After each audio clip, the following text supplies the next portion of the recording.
Hi everyone, and welcome to this episode of Peace Talks. This is a series where we catch up with the bands that come in to play for us at the Marr Bar in Worcester. And today I'm joined by Julien Durand. Hi Hello. Julien, thanks for joining us today. Thanks for having me. Julien is a guitarist and the band leader for Dreamscapes, who will be coming up to play for us on Thursday the 12th of June. Hi Julien, and Hello. let's find out a little bit more about yourself and Okay. the fantastic band Dreamscapes.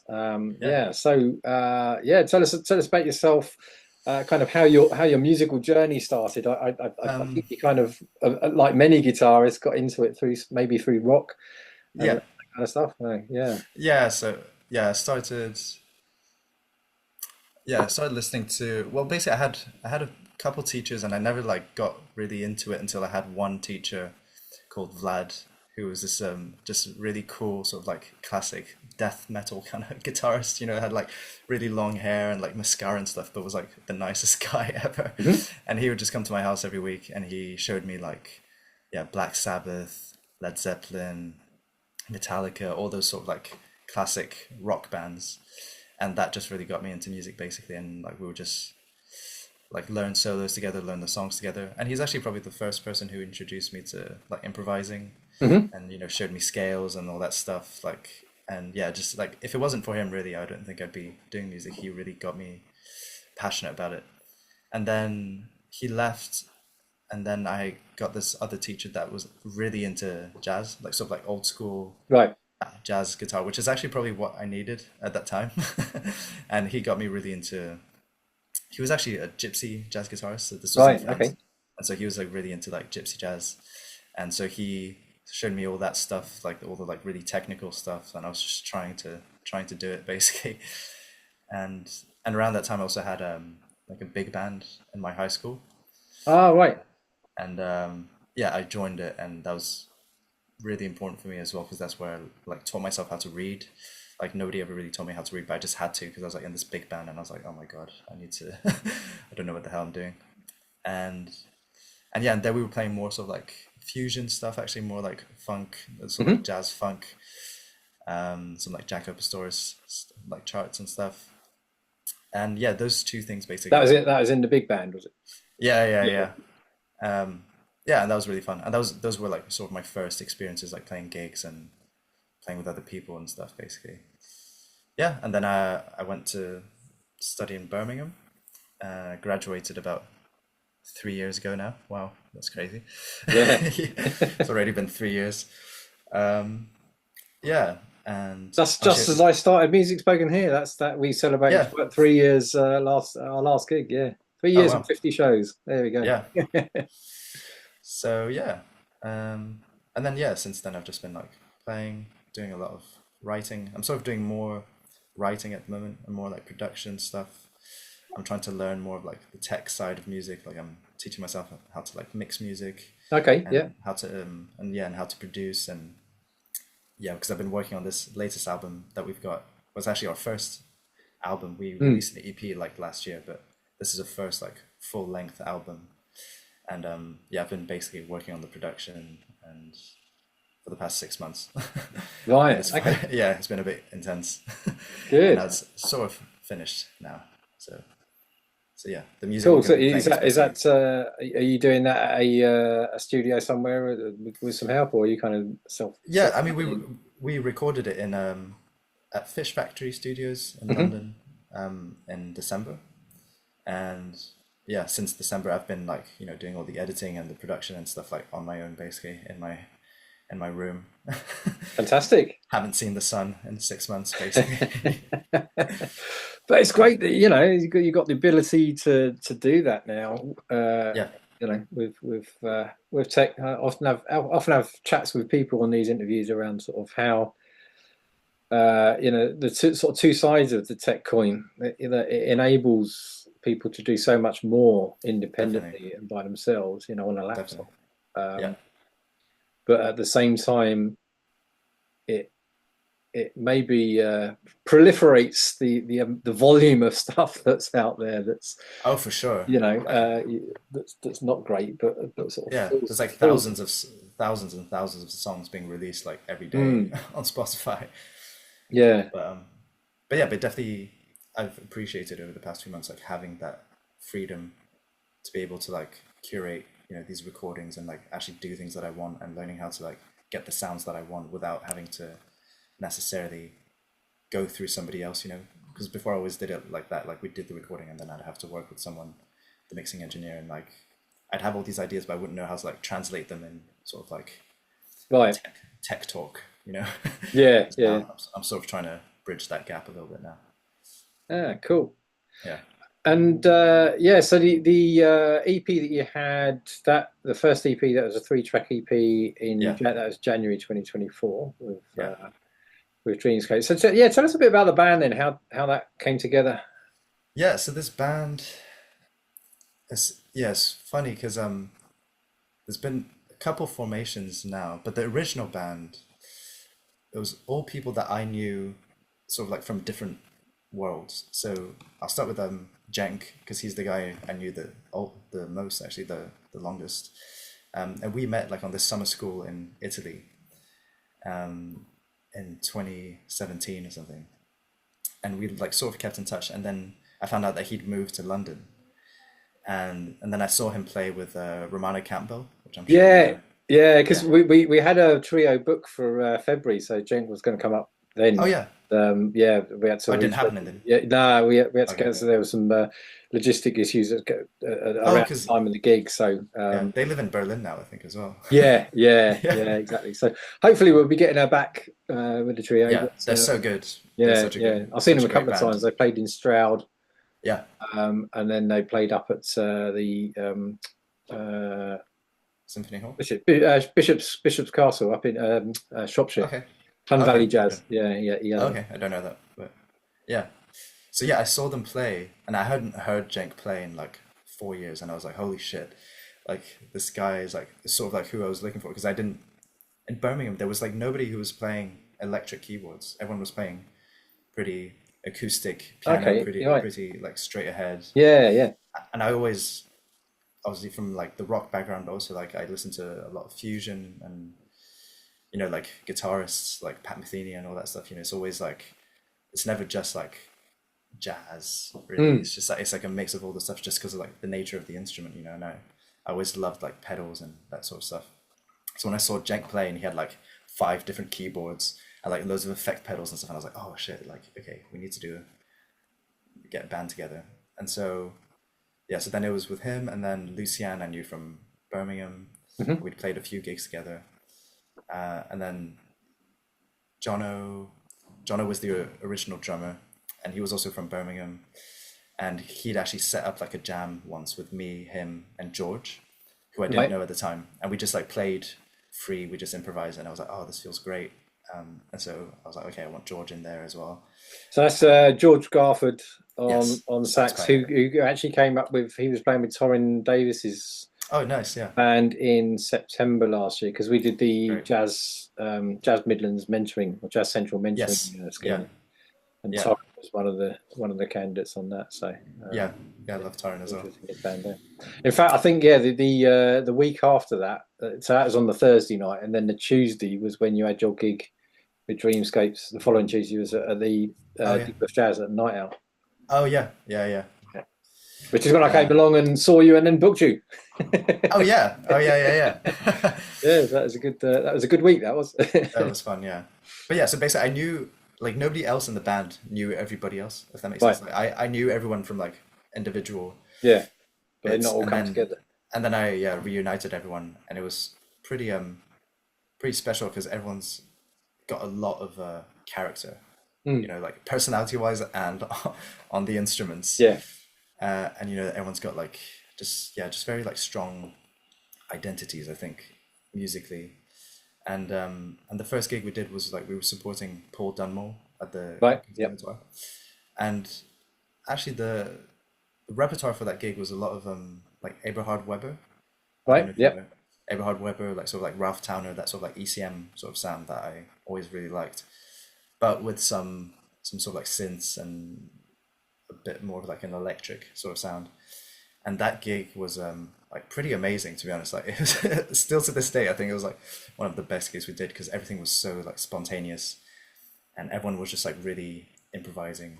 And yeah, since then I, you know, over the next 2 years, I like tried to organize as many gigs as possible with that band, and just like play and like started writing more and more music for it, and until we could like just play original music basically. Yeah. Yeah, and then when we had that, we were like, okay, let's record a little EP, and yeah, we recorded that in Surrey, at uni of Surrey, because we had a friend who was studying there, so we managed to get like these studios for free. They're actually like amazing studios, Cool. and so actually, yeah, I was pretty happy with the sound of that EP. I think that was the first time I recorded something that I was actually like quite happy with the way it sounded. Yeah. And there's and there's another album in the process now, so we have to Yeah, it's getting mixed now. get it So mixed now. yes, it's almost done. It's almost done. Yeah. Release this year, or will it be a release? Yeah, I think so. I think, well, I don't know actually. I think if we release it independently, yeah. Yeah. If we manage to find a label who's like willing to take us, then maybe it'll be later. I don't really Yeah. know. Ah, cool. But yeah, for that album, basically, yeah, when you saw us, we were like doing this small UK tour. So we managed to get some funding to do this tour and to pay for the recording. Thank God, because I remember like we got the funding like the week before we were meant to go on tour, and I was just like looking at the expenses and like booking the trains and stuff, and I was like, oh my God, I'm literally gonna come back broke. But I was ready to do it, but I was like, I'm gonna lose so much money. And then we got the funding. I was like, oh my God, yes. Yeah. Like, I'm actually gonna make some money on this tour. I've heard that I've not had any experience personally yet of doing funding applications, but I've heard certainly from musicians that are touring that it can be quite last minute. Yeah. Yeah. Yeah, well, because you have to do yeah, if you think about a Yeah, I tour. know the application. Loads of time goes into the application and sort of getting in advance. Yeah. Yeah, you have to get the application like I think at least what 3 months. It's like 3 months before you actually Yeah. start the project. But then if you think about a tour, I started booking gigs for that tour like a year before. Yeah. And you have to, otherwise you're not going to get the gigs. So you Yeah. kind of have to like book these gigs, and you're not going to know really if you're going to be able to make money off them. Yeah. And you just sort of gamble. It's not a great system, to be honest.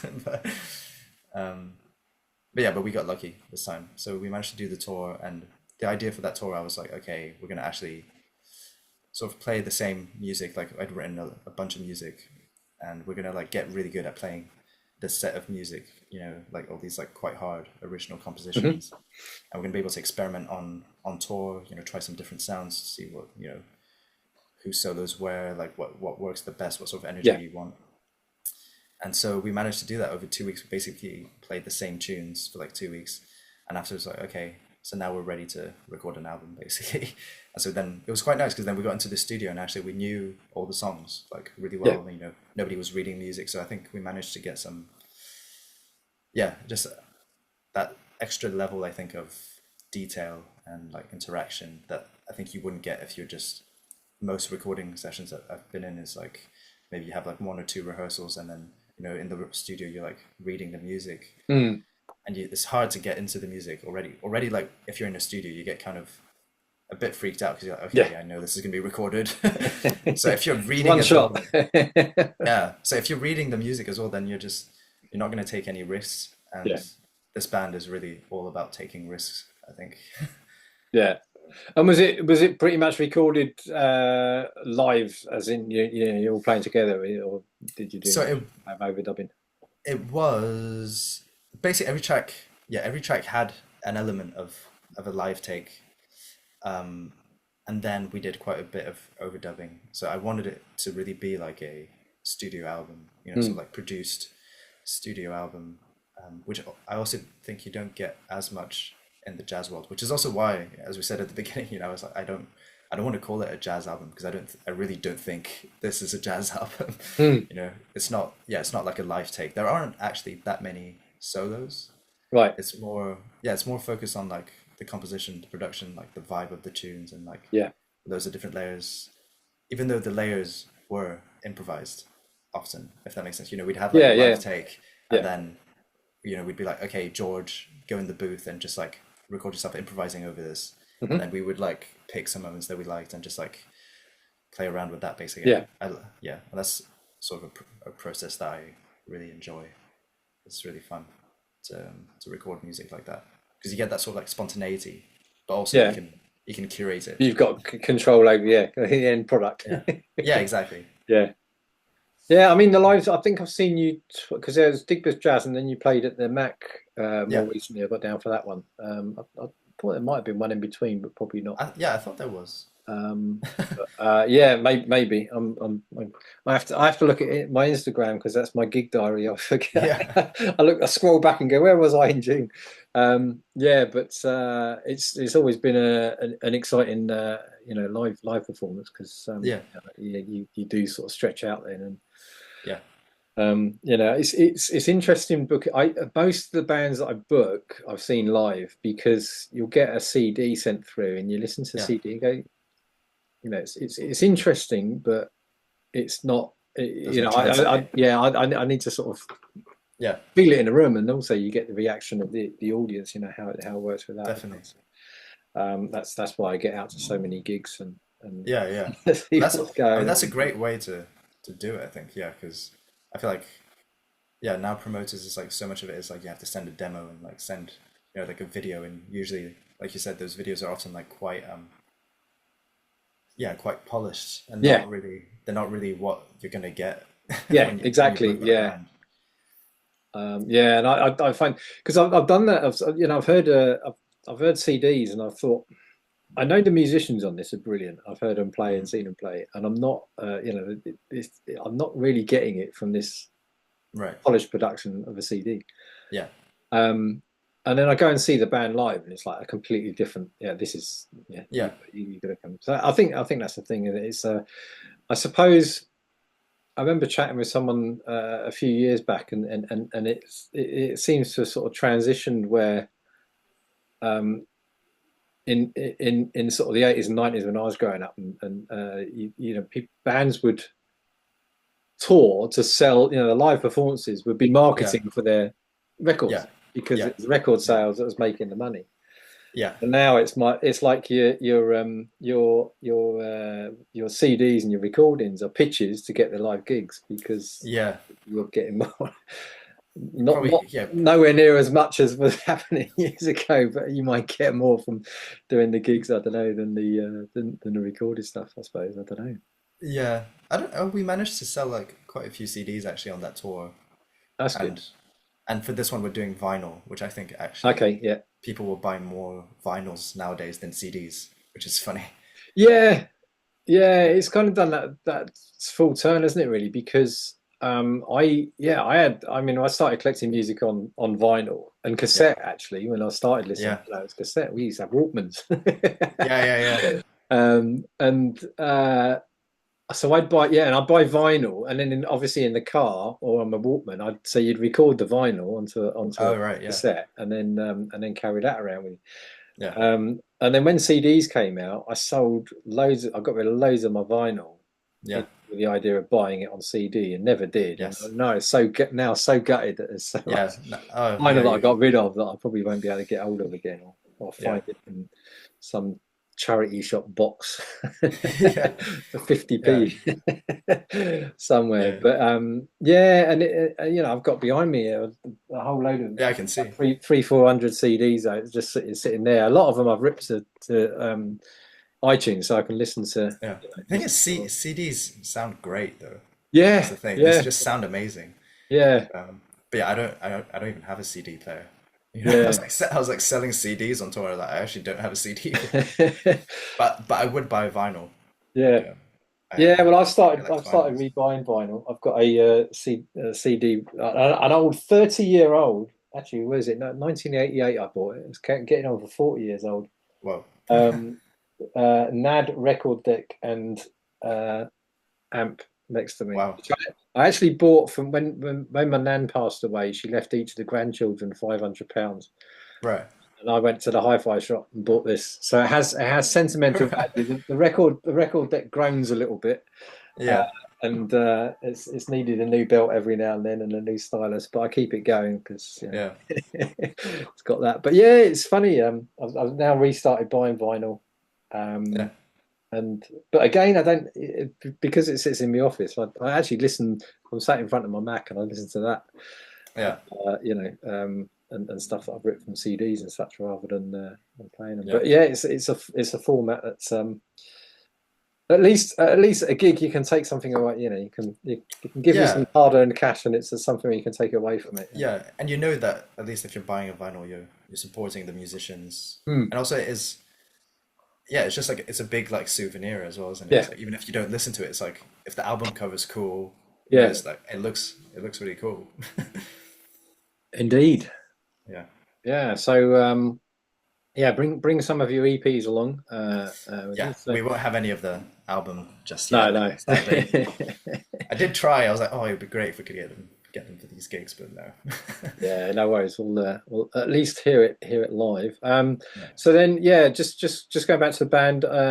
We've got. I can't remember if you mentioned John Jones on bass. Was he in the Yes. original lineup, or So was he it? wasn't in the original lineup. So we originally had a bass player called Louis Stringer, who was actually Mhm. on double bass. And then Louis left to the States to go study at Berkeley. Hmm. And then so then me and Jenk, we would like take turns, sort of like take having the role of the bass player. So Jenk would play like synth bass, and I would Yeah. play sort of like synth bass pedal on the guitar. And we did that for like a year and a half because we were just like also like financially like, oh god, yeah, already like getting gigs with 6 people is quite hard, so might as well try and bring it down to 5. And we tried to like do those gigs for a while, which was really hard. Like having a band without a bass player is actually Hmm. quite rough. but we had some great gigs without a bass player, and I think it did also help us like go more into that sort of like electronic sound. Yeah. Um, and then actually we got John to join us when we got the funding Right. for the tour because we were like, oh, okay, now we can afford a bass player. And me and Jen had sort of been talking about it already a few months before because we were sort of getting sick of having to do the bass. Because also it just meant that like it didn't allow as much freedom Yeah. when improvising because one of us always had to be like sort of like holding it down, Yeah. Yeah. and we wanted to be able to just like let loose and just like have a sort of base to improvise on and Yeah. experiment with. And John is like the perfect bass player for that because John is, I mean, you've seen him play. Yeah, because John, he was up with Karim Saba's yeah, quintet, the previous gig that we just had last yeah, month. Yeah. and he just holds it down and he does exactly what a bass player should do, I think, which is just like he grooves so much and he interacts with the drummer but he also just like doesn't go out of his way to like add more, if that makes sense. Yeah. Yeah. Especially with a band with 6 people already. We already have like saxophone, voice, guitar, and keys. Like we don't need any more. you know, we need we need an anchor. Need some Something. roots. Yeah, yeah. And John is exactly that, basically. Cool. Yeah, So yeah, music wise, we did touch a little bit on that, and I know we talked at the beginning about your rock influence. yeah, It's interesting actually because I think Karim came from a similar sort. In fact, quite a yeah, few jazz guitarists that I've spoken to, sort of, yeah, for sure. they're coming quite heavy rock and such like that. They're into Yeah, and sort of discovered or got introduced to jazz. yeah, But there's still a lot of that. I'd say there's sort of some prog rock kind of influence yeah, in definitely. your tunes as well. Yeah, yeah. I mean, I still love like King Crimson. It's one of my favorite bands. I mean, I guess Led Zeppelin has some pretty prog rocky moments, like Pink Floyd.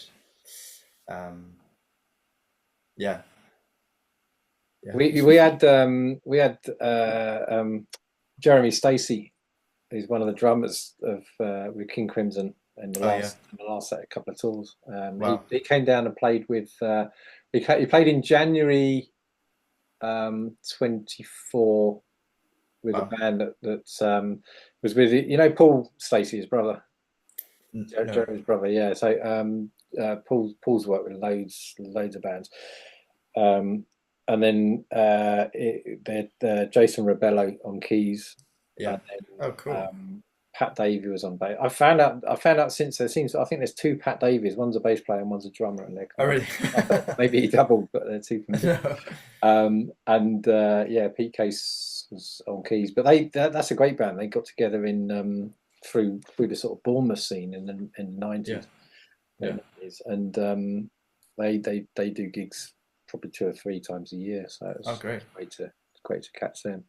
But yeah, he played. He also was in. We had Ian Bellamy's quartet up by BQT, and he was in that. We actually had because Robert Fripp lives just up the road from Oh, wow. in Kershaw, so Robert came down with a few. Oh, wow. A few people. That's amazing. So for the Ian Bellamy gig, so that was pretty cool. Wow. Yeah, it's great because I've been listening to a lot of prog rock as well, and I think I don't know, it's just that interesting music, isn't it? It's kind of like it's stuff that's a little bit different from yeah, it's sort of it's jazz anything goes, you know. It's like you can, which is kind of what I like. I don't like genres really that much, you know. That's why I don't like, you know, saying it's jazz or even saying it's rock or something, because as soon as you put a label on it, you're closing yourself off, really. I think that's the thing, isn't it? It closes rather than sort of. I mean, people want to get some idea of what it's, you know, what they're going to be listening to. But at the same time, people have closed their mind to things like. I mean, I don't particularly enjoy really heavy rock. Exactly. But you know, so if someone says, "Oh, you know, I'm going to this gig," I'll probably say, "Maybe not." But you know, and if you I guess actually, yeah, exactly. Because I think. Yeah, we've struggled with that actually over the past few years, like with promoters that ask us like, yeah, how would you describe your music? And I'm just like, oh man, I don't know. Because as soon as you say one thing, it's like, if I say jazz, it's like, no, it's not jazz. But it's like, is it prog rock? I guess it's not, it's got elements of prog rock, but then it's like, I don't want to do like a list of all the genres that like influenced us, because then it's just like, people are going to be like, oh, okay, it sounds like a mix of nothing, you know? It's just it doesn't sound like anything, but it's hard at the beginning, I think, to describe it's contemporary music that's original contemporary music that's influenced by a lifetime of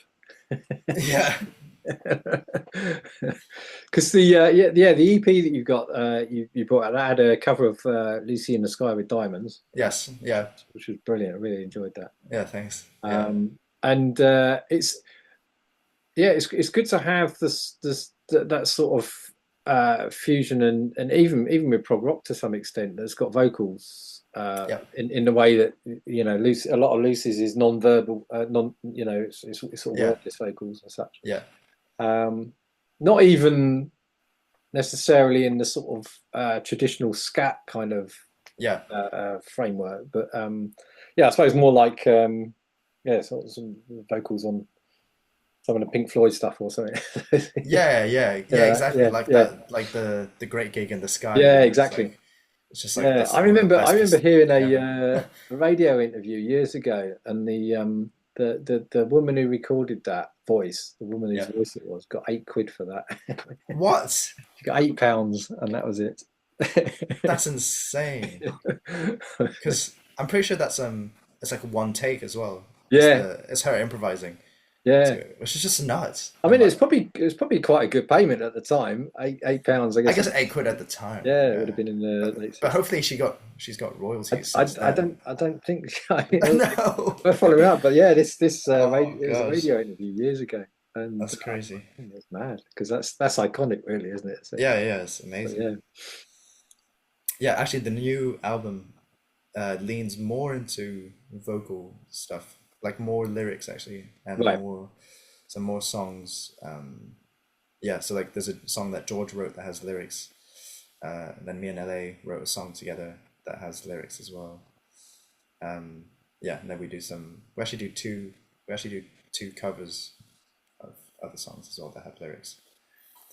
Cool. I was just thinking actually on that note, because I saw from your website that you spent some time in Brazil studying some Brazilian music, and the connection here. So I went to see a band yesterday over at the Garibaldi in Northampton. That's a club that I've been meaning to get to. It's just a little pub actually. They call it a backstreet boozer on it. on their chalkboard. But yeah, they've been running some great live music there. They do jazz, Okay. and rockabilly and all sorts. And there's a band, Davide Giovannini, the drummer, and Okay. he's got the Minas project. Oh, yeah. It's on music from the Minas Yeah. region of Brazil. Yeah. Um, and so he plays drums, but he also sings. But a lot of that is the sort of What's his name? Davide Giovannini. Okay, I'll check him out. But yeah, the vocals on that, because you mentioned Pat Metheny. There's like the Yeah. Letter from Home album Yeah. and Secret I love that Story, album. where you've got that kind of guitar. Yeah. There was a tune he played last night that had that kind of snare. He mentioned the name of it in this in Brazilian music, but it's that kind of train Okay. shuffle on the snare. And there's a Right, right. Pat Metheny tune that's like that. Yeah. And it was that sort of vocal sound was very Yeah. Well, very actually, reminiscent. Pat Metheny was really influenced by this Brazilian guitarist called Toninho Horta, Right. and who I met in Brazil and like spent a lot of time with him, Ah, and fantastic. Ah, and there you go then. they were friends with Pat Metheny, and they like Pat Metheny plays on quite a few of his albums, Right. and apparently I have a Brazilian friend who literally told me this the other day, but apparently like yeah, so Pat visited and met Toninho uh and like got all these like Brazilian influences, and that's when he did the Pat Metheny group.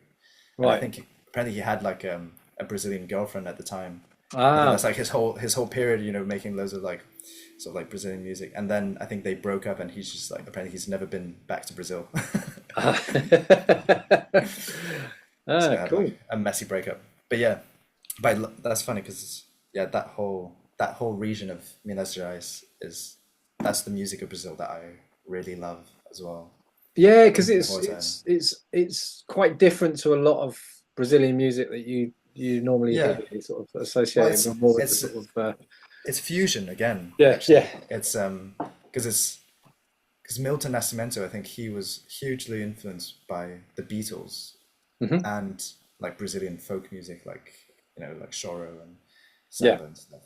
And it's a mix of that basically, and then like a bit of bossa nova sometimes. And then Toninho was really into Pat Metheny Hmm. and into like rock as well. And so it's a big mix of stuff, which is probably why I like it.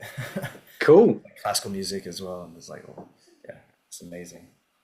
Yeah, so yes, really looking forward to seeing the band Dreamscapes. That's on Thursday, the 12th of June, just over a week away now. Thanks, Julian, for your time today. It's been great chatting to you. Been fun and informative. And Yeah, safe thank you. trip up on next Thursday. Yeah, thanks. Take care.